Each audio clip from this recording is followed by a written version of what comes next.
आपने बहुत ही रिसर्च करके एक हेल्थ इंश्योरेंस पॉलिसी आपने समझ लिया। आपने पॉलिसी की जो प्रोडक्ट फीचर्स, आपने टर्म्स कंडीशन, आपने सारे चीज आपने बहुत ही बढ़िया से एनालिसिस कर लिया। अब एक डिसीजन है कि आपको परचेज करना है, तो खरीदना है तो कहां से खरीदे। ये एक बहुत ही टफ डिसीजन है। आज के डेट में हम बात करें हेल्थ इंश्योरेंस की। हेल्थ इंश्योरेंस होता क्या? हेल्थ इंश्योरेंस लेने के बाद जो है बहुत सारे सर्विसेज उसमें आपको लेने पड़ेंगे फ्यूचर में।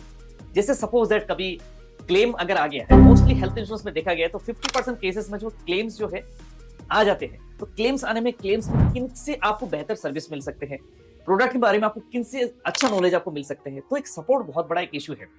हेल्थ इंश्योरेंस जो आज के डेट में कोई टीवी मोबाइल फ्रीज तो है नहीं ना, कि आज के डेट में आपने खरीद लिया तो इसमें कुछ अपने फंक्शंस वगैरह है तो आपको टीवी के बारे में या तो फ्रिज के बारे में उन चीजों में नॉलेज है। लेकिन हेल्थ इंश्योरेंस में होता क्या?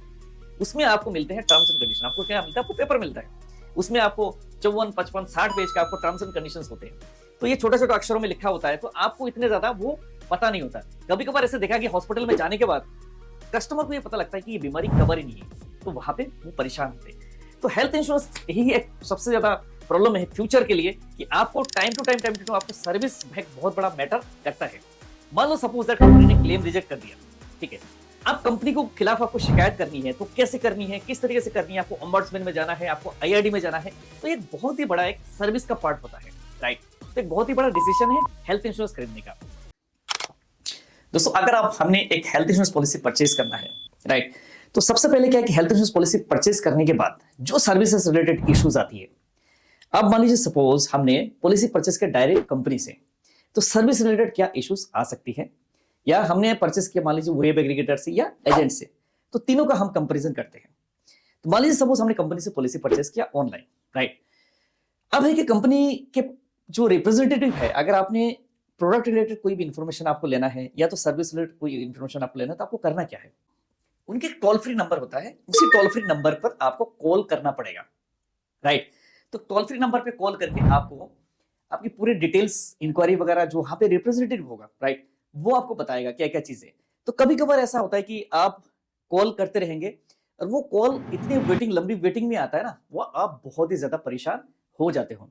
अभी मैंने देखा है कि कुछ कंपनियां हैं, टोल फ्री नंबर पे 1800 वाला जो है वो नंबर पे तो मिल जाता है, लेकिन कुछ कंपनियां हैं 1860 करके नंबर है, तो उसमें क्या पोस्टपेड नंबर कभी कभार काम करता है, तो जो नॉर्मल आपका जो नंबर है वो नंबर आपका काम नहीं करता, तो उसमें भी बहुत ज्यादा परेशानी होती है।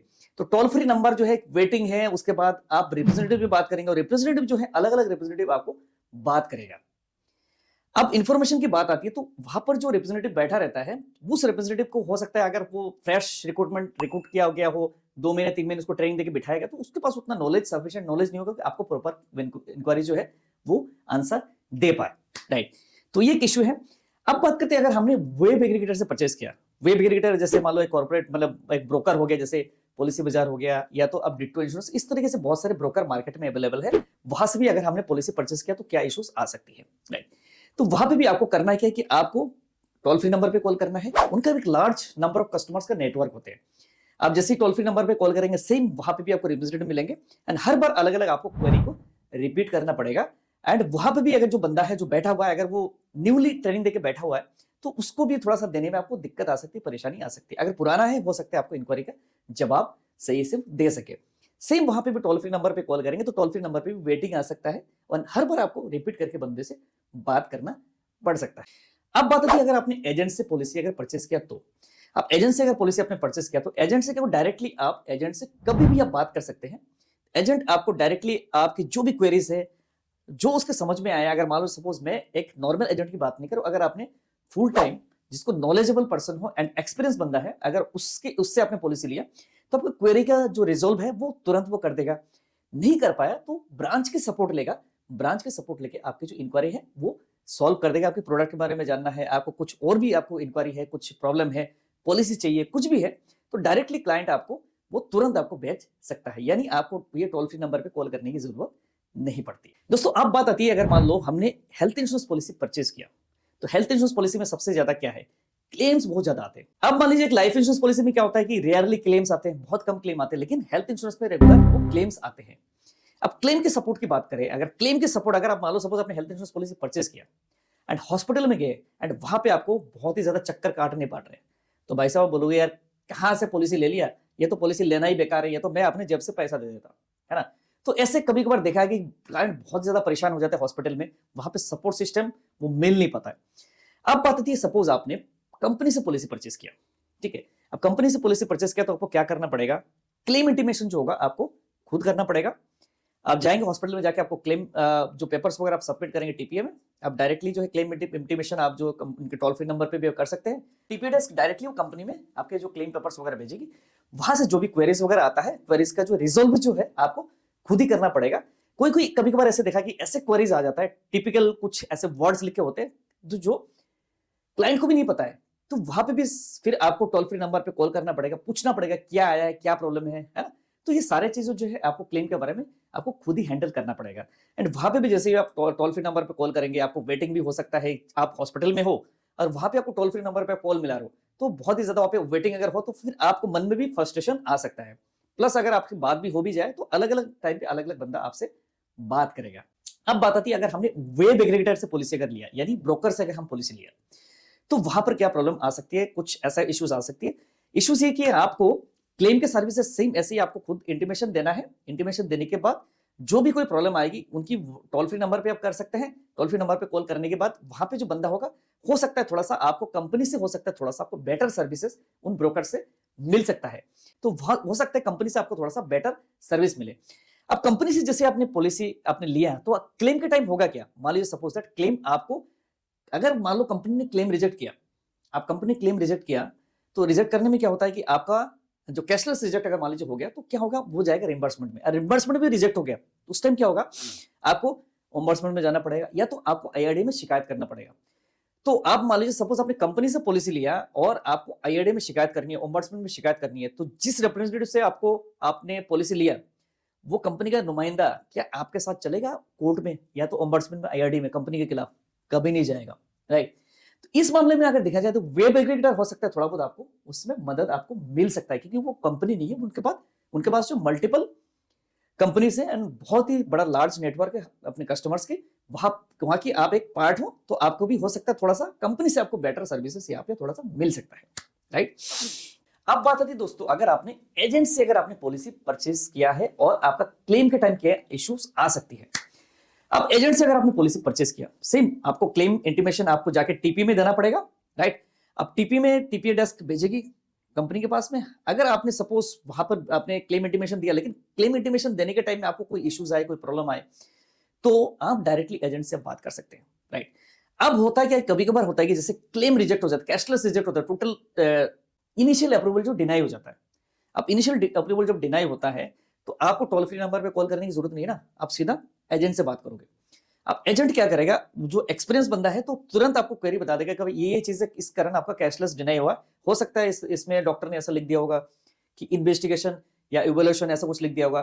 तो आप कभी भी देखिएगा, मेडिक्लेम अगर पॉलिसी लिया है एंड क्लेम के टाइम में अगर किसी जगह पे भी इन्वेस्टिगेशन एंड इवोल्यूशन की वजह से अगर लिखा हुआ है डॉक्टर ने, तो क्लेम तुरंत रिजेक्ट होता है। कि मेडिक्लेम किस लिए क्लेम मिलता है, क्लेम मिलता है ट्रीटमेंट के कारण मिलता है। तो उस टाइम आपको एजेंट बता देगा, गाइड करेगा कि डॉक्टर ने ये गलत लिखा है, पेशेंट ने सही एडमिट हुआ है, उसको बीमारी है, लेकिन कुछ ऐसे वर्ड लिख दिया तो क्लेम रिजेक्ट हुआ है। तो उस तुरंत अपना जो है एजेंट उस टाइम बताएगा। हो सकता है एजेंट को अगर ऐसे कुछ वर्ड्स उसको समझ में नहीं आ रहा है, तो क्या कर सकता है, ब्रांच की मदद ले सकता है। सीनियर जो पर्सन है कंपनी की नुमाइंदा, तो उनसे मदद लेके वो आपका क्वेरी को सॉल्व कराएगा। क्लेम के टाइम आपको पूरा का पूरा प्रॉपर सपोर्ट करेगा। जितनी भी बार आप एजेंट को कॉल करेंगे, एजेंट आपको तुरंत फोन उठाएगा एंड तुरंत आपको सपोर्ट देगा।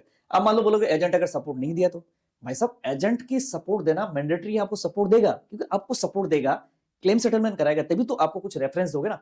उसके वजह से, आपकी वजह से एजेंट का घर चल रहा है, आपकी वजह से जो है एजेंट्स आज के टाइम सर्वाइव कर रहे हैं, राइट। तो एजेंट्स आपको पूरा का पूरा सपोर्ट देने के लिए तैयार है, आपको सपोर्ट सिस्टम पूरा मिलेगा एजेंट से। दोस्तों अब आती है, अगर सपोज दैट क्लेम रिजेक्ट हो जाता है, कैशलेस रिजेक्ट हो गया, उसके बाद भी आपका क्लेम रिजेक्ट पूरा हो गया, अब फाइनल में जाकर रिजेक्ट हो गया। अब आती है कि बारी आती है रिम्बर्समेंट में। रिम्बर्समेंट में आपने फाइल किया, फाइल करने के बाद दोबारा रिजेक्ट हो गया, तो एजेंट्स जो है आपको गाइड करेगा, एजेंट्स कंपनी के खिलाफ फाइट करेगा। खुद पर्सनली जो है एजेंट आपको गाइड करके बताएगा कि कंपनी के खिलाफ कैसे शिकायत होगा, ओम्बर्समेंट में जाना है, कैसे कंपनी के खिलाफ आप शिकायत कर सकते हैं। कंपनी का नुमाइंदा जो है कभी भी कंपनी के खिलाफ नहीं जाएगा, लेकिन एजेंट जो है एक मीडिएटर है एंड मीडिएटर का रोल वो निभाएगा। वो सारे के सारे प्रोसेस आपको बताएगा, ऑम्बर्समेंट, IRDA, कंज्यूमर कोर्ट, ताकि आपको क्लेम देने में मदद मिल सके। दोस्तों, अब बात आती है अगर आपने पॉलिसी परचेज करना है तो सबसे पहले अगर मान लीजिए सपोज आपने कंपनी से पॉलिसी परचेज किया तो आपको क्या बेनिफिट मिलता है? बेनिफिट यही मिलता है आपको, कंपनी के से आप डायरेक्टली पॉलिसी अगर आपने परचेज किया तो आपको 5 से लेकर 10% तक का आपको डिस्काउंट मिल जाता है, इनिशियल डिस्काउंट आपको मिलता है। एंड अगर आपने वेब एग्रीगेटर से भी परचेज करते हैं तो वहां पे भी जो क्या है कि आपको एक डिस्काउंट मिलता है, 5 से 7% का डिस्काउंट मिल जाता है। उनका भी एक लार्ज नेटवर्क होता है एंड लार्ज नेटवर्क का आपका एक फ्रैक्शन ऑफ पार्ट आप हो, राइट। अगर हम बात करें एजेंट से, अगर हमने पॉलिसी परचेज किया तो एजेंट से आपको कोई डिस्काउंट नहीं मिलता है, क्योंकि एजेंट्स को जो भी आपसे जो भी पे आउट मिलता है उसी पे आउट से क्या करते हैं, उसको ऑफिस चलाना होता है, उसके जो एक्सपेंसेस वगैरह होता है तो सारे के सारे चीज जो है उसी से मिलता है। तो वहां से आपको सर्विस भी इन फ्यूचर में वो देता रहता है, तो वहां पे आपको एजेंट से कोई डिस्काउंट नहीं मिलता है। दोस्तों, अब बात आती है कि पर्सनल इंटरेक्शन की अगर बात करें तो दोस्तों पर्सनल इंटरेक्शन की अगर बात करें, वो कंपनी से अगर आपने पॉलिसी परचेज किया, राइट, तो कंपनी में क्या है कि उनके पास लार्ज नेटवर्क है, हजारों कस्टमर है, राइट। तो आपको क्या है कि हजारों कस्टमर से एक फ्रैक्शन ऑफ पार्ट आप हो, तो उसके लिए सारे के सारे जो है कंपनी के लिए सबके सब बराबर है, तो बराबर के हिसाब से वो आपको तोलेगा। तो यहां पर क्या है कि आपको अगर पर्सनल इंटरेक्शन की बात करें, वो पर्सनल इंटरेक्शन आपको नहीं बनता है कि हर बार आपको अलग अलग रिप्रेजेंटेटिव, आप मान लो सपोज आप किसी रिप्रेजेंटेटिव से आपने पॉलिसी परचेज किया, मैनेजर से, राइट। अब मैनेजर को क्या लगता है, सारा जिंदगी भर उसी में काम करेगा, कल को हो सकता है 6 महीने के बाद जॉब चेंज कर दे, 12 महीने के बाद जॉब चेंज कर दे, तो क्या है कि अलग अलग बंदों से आपका इंटरेक्शन होता रहता है, राइट।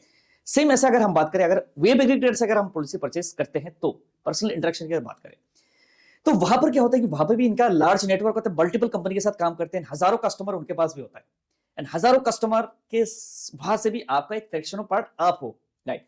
तो वहां पर भी आपको जो सर्विसेज है तो सेम उसी तरीके से उनके लार्ज नेटवर्क जो कस्टमर है वहां के आप पार्ट हो, तो उस तरीके से आपको सर्विसेज मिलता है। अभी कुछ जो ब्रोकर्स है, जो कॉर्पोरेट ब्रोकर्स है, वो चाहते हैं कि अलग अलग सिटीज के अलग अलग जो है वो रिप्रेजेंटेटिव जो है बिठाने की कोशिश कर रहे हैं, लेकिन वहां पे भी आपको मिलता है एम्प्लॉय।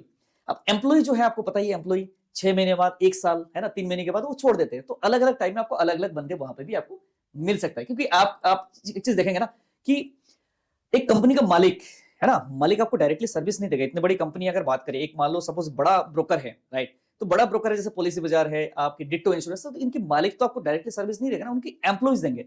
तो जब भी एम्प्लॉइज के बारी आते हैं तो एम्प्लॉइज जो है वो लॉन्ग टर्म के लिए टिकते नहीं है, वो कभी कभार जो है वो रिजाइन दे देते 6 महीने के बाद, 1 साल के बाद, अगर 2 साल के बाद, तो ये कि अलग अलग बंदे आपको मिल सकते हैं। अब बात आती है सपोज आपने डायरेक्ट एजेंट से परचेस किया, अब मैं बात करूं फुल टाइम एजेंट जो इसी प्रोफेशन में है, जिसको नॉलेज है, एक्सपीरियंस है क्लेम के बारे में, उससे अगर आपने पॉलिसी लिया तो आपका पर्सनल इंटरेक्शन बनता है। कल को सपोज दैट कोई क्लेम आता है, कोई आपको प्रोडक्ट रिलेटेड सर्विसेज, आपको पॉलिसी कॉपी चाहिए, तो सारे के सारे चीजें जो है आपको डायरेक्टली एक क्लिक, अगर आपने एक मैसेज भी डाल दिया फोन पे तो तुरंत आपको सर्विस वो मिल जाता है, यानी आपको टोल फ्री नंबर पे कॉल करके वेटिंग करने की जरूरत नहीं पड़ती, राइट। तो ओवरऑल अगर आप मैं देखूं आज के डेट में अगर पॉलिसी अगर आप परचेस करते हैं तो मैं थोड़ा सा आपको लग रहा होगा कि भैया मैं बात कर रहा हूं एजेंट के फेवर में बात कर रहा हूं, मेरा बात करना, मैं अपना थिंकिंग बता रहा हूं कि मैं प्रैक्टिकल एक्सपीरियंस की बात कर रहा हूं। मेरे को प्रोफेशन में 15 साल से ज्यादा एक्सपीरियंस हो गया एंड काफी लोगों का हमने क्लेम सेटलमेंट कराया है। तो ऐसे जो हॉस्पिटल में ऐसे इश्यूज आए, हमने बहुत सारे जो नॉन पर्सन है उनको हमने देखा है कि ओम्बड्समैन में कैसे फेस किया, उन्होंने IRD में भी गए हो, तो हमने भी बहुत लोगों को हमने गाइडेंस दिया है कि कैसे कैसे जाके आप क्लेम को सेटलमेंट कर सकते हैं। तो आज के डेट में भी हम बहुत लोगों को हम एक रिकमेंड करते हैं, हम सजेस्ट करते हैं कि भाई किस तरीके से आपको करना है, किस टाइप की आप जाएंगे करेंगे। कंपनी के खिलाफ अगर मान लो शिकायत भी करनी है, अगर कंपनी ने क्लेम आपके लिए रिजेक्ट किया है, राइट, तो कैसे आप जाके क्लेम कंपनी के खिलाफ शिकायत आप कर सकते हैं। तो इस तरीके से जो है एक बहुत बड़ा रोल होता है आफ्टर परचेजिंग द पॉलिसी। यानी पॉलिसी अगर आपने हेल्थ इंश्योरेंस पॉलिसी परचेज किया, कोई टीवी मोबाइल फ्रीज तो नहीं है ना, एक फिजिकल प्रोडक्ट क्या होता है, टीवी मोबाइल फ्रीज होता है, तो आप देखते हैं इसका फंक्शंस वगैरह चेक करते हैं, लेकिन पॉलिसी वर्डिंग में एक हेल्थ इंश्योरेंस पॉलिसी में क्या है, टर्म्स एंड कंडीशन मिलता है, कागज का टुकड़ा है, 55 से 60 पेजेस होते हैं, राइट, कोई खोल के ये पढ़ता नहीं है। आप हॉस्पिटल में गया, पता ही नहीं लगा कि भैया वहां पे वो चीज कवर ही नहीं है, परेशान हो जाओगे, चक्कर पे चक्कर काटते रह जाओगे। तो उसीलिए जो है हेल्थ इंश्योरेंस परचेस करने के बाद आपको सर्विसिंग बहुत बड़ा मैटर करता है। मोस्टली क्या है, क्लेम आ जाता है और क्लेम के टाइम में अगर कोई परेशान होता है ना तो 10 गालियां वहां पे हॉस्पिटल में जाके देता है। तो उसीलिए जो है आप एक हेल्थ इंश्योरेंस पॉलिसी अगर परचेस करना है तो आप सोच समझ के परचेस करिए, ताकि आपको फ्यूचर में आने वाले टाइम में एटलीस्ट पॉलिसी लेने के बाद आपको क्लेम के टाइम में आपको परेशानी ना हो, आपको स्मूथली क्लेम कैसे मिल पाए, किस तरीके से सर्विस मिल पाए। तो इस ऐसे आपको जगह पे आपको पॉलिसी लेना चाहिए।